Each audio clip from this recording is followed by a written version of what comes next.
Now guys students, आज हम पढ़ेंगे सेकंड टॉपिक हमारा सेलुलर रेस्पिरेशंस। सेलुलर रेस्पिरेशंस क्या होता है? सेलुलर रेस्पिरेशंस का मतलब ये होता है जैसे आपने मिनरल्स, विटामिन्स, कार्बोहाइड्रेट, ग्लूकोज वो जितना सब भी आपने कंज्यूम किया हुआ है वो एक सेल में स्टेप वाइज स्टेप्स क्या होता है, ऑक्सीडाइज होता है। ऑक्सीडाइज होने का मतलब टूटता है, उसी को हम क्या बोलते हैं? Cellular respirations. See the process which take place inside of the cells by oxidise of carbohydrate and glucose by step wise, that's we are called cellular respirations. Now cellular respirations are the two types. First, aerobic respiration and second is anaerobic respiration. अब इस दोनों में condition same है, process ग्लाइकोसिस का दोनों में same, यानी ग्लाइकोसिस का प्रोसेस दोनों में होता है, लेकिन one things are different. What is that? In this process means in aerobic process में क्या होता है, ऑक्सीजन इन्वॉल्व होता है. एरोबिक रेस्पिरेशंस में क्या होता है, आपके इसमें ऑक्सीजन प्रेजेंट नहीं होता है, यानी सिंपल वे में आप बोल सकते हो in aerobic respiration presence of oxygen, in anaerobic respiration absence of oxygen. In aerobic respiration 3 steps में पूरा होता है: glycolysis, Krebs cycles, tri carboxylic acid, ETC का मतलब इलेक्ट्रॉन ट्रांसपोर्ट सिस्टम्स. ये वाला पार्ट्स में क्या होता है, ग्लूकोज आपका कन्वर्ट होता है इथेन अम्ल by the process of ग्लाइकोसिस.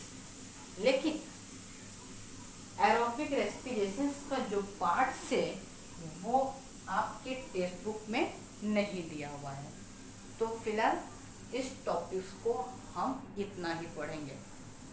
Done. अब एरोबिक रेस्पिरेशन में सबसे पहला प्रोसेस क्या है, ग्लाइकोसिस. तो आइए ग्लाइकोसिस की बात करते हैं. तो ग्लाइकोसिस में क्या होता है, ये प्रोसेस जो होता है साइटोप्लाज्म में होता है. साइटोप्लाज्म क्या होता है, आपने 8th स्टैंडर्ड में पढ़ा होगा. न्यूक्लियस और सेल, ये क्या है हमारा सेल. सेल का सेंटर वाला पार्ट जो होता है इसको हम क्या बोलते हैं, न्यूक्लियस. न्यूक्लियस के अराउंड में देख रहे हैं ग्रेनुलर सॉल्यूशंस. क्या है ग्रेनुलर सॉल्यूशन? चायपत्ती से चायपत्ती की तरह क्या है, ग्रेनुलर सॉल्यूशंस यहाँ पे छिद्र जो मैट्रिक्स बन जाता है, इसको हम क्या बोलते हैं, साइटोप्लाज्म. अब ये ग्लाइकोसिस का प्रोसेस क्या होता है, इसी साइटोप्लाज्म में होता है. अब इसमें क्या होता है, जो ये कार्बोहाइड्रेट्स है, ये कार्बोहाइड्रेट्स कैसा होता है, कंपाउंड होता है. कंपाउंड यानी कॉम्प्लेक्स होता है, कंपाउंड होता है यानी सिंपल नहीं होता. तो विद द हेल्प ऑफ ग्लाइकोसिस, यानी ग्लाइकोसिस के प्रोसेस के द्वारा ये आपका कार्बोहाइड्रेट जो है इसमें कन्वर्ट हो जाता है ग्लूकोज में. अब बहुत सारे एंजाइम्स हैं, हेक्सोकाइनेस, कार्बोक्सिलेज, हाइड्रोजिनेस, डिहाइड्रोजिनेस, ऐसे ढेर सारे एंजाइम्स क्या करते हैं, इस ग्लूकोज में पायरुविक एसिड में कन्वर्ट कर देते हैं.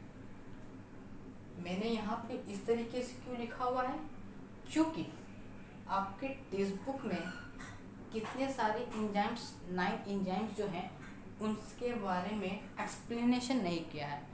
That's all are included in 12th standard, not in 10th standard. That's why we are saying glucose is directly converted into pyruvic acids plus ATP, adenosine triphosphate, NADH, nicotinamide adenine dehydrogenase plus H2O.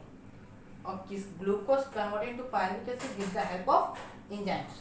और enzymes सिर्फ एक ही नहीं होते, varieties of enzymes. We can say that 9 types of enzymes which help to convert glucose into pyruvic acid. अब ये pyruvic acids क्या होता है, इसमें कोएंजाइम्स A, ये एंजाइम्स क्या करता है, इस पायरुविक एसिड के साथ क्या होता है, कंबाइन होता है. क्या होता है, कंबाइन. जब कंबाइन होता है तो क्या बनाता है, एसिटाइल कोएंजाइम A. अब ये एसिटाइल कोएंजाइम A का जो यूज है, अब इसका हम क्या करेंगे, ये जो प्रोडक्ट हमको मिला हुआ है, यानी जो कंपाउंड में जो प्रोडक्ट हमको मिला हुआ है, अब ये एसिटाइल कोएंजाइम इंटर करता है, कहाँ इंटर करता है, क्रिप्स साइकिल्स में। अब ये क्रिप्स साइकिल्स में इंटर करेगा, तो वहां पे क्रिप्स साइकिल्स में जब इंटर करता है तो ये क्या बनाता है, tri carboxylic acid, TCA। TCA का मतलब tri carboxylic acid. Krebs cycles के बारे में हम पढ़ेंगे अपने नेक्स्ट वीडियो में एक्सप्लेन में करूंगा। अब नोट्स करके लिखने वाली बात क्या है, अभी ये होल लेवल मैंने क्या किया, ऐसा एडो बना के रिएक्शन के तौर पे मैंने करके दिखा दिया है समरी टाइप्स, लेकिन उसमें क्या है, सेकंड में क्या है, उसमें किस तरीके से दिखाया हुआ है आपके टेक्स्ट बुक में कि carbohydrate undergo glycolysis and give glucose undergo further of enzymes that give pyruvic acid, ATP, NADH2 and water molecules is formed. After this, with the help of coenzyme, pyruvic acid get converted into acetyl coenzyme. ये पूरा बोल देना आप। फिर second क्या बोलोगे, 2 molecules of NADH2 and carbon dioxide are released। जब ये प्रोसेस चलता है तो उस प्रोसेस में क्या होता है, 2 molecules of NADH2 और 2 मॉलिक्यूल्स ऑफ कार्बन डाइऑक्साइड क्या होता है, रिलीज होता है। रिलीज होने का मतलब इस प्रोसेस के द्वारा क्या होता है, निकलता है। Krebs cycles in next videos.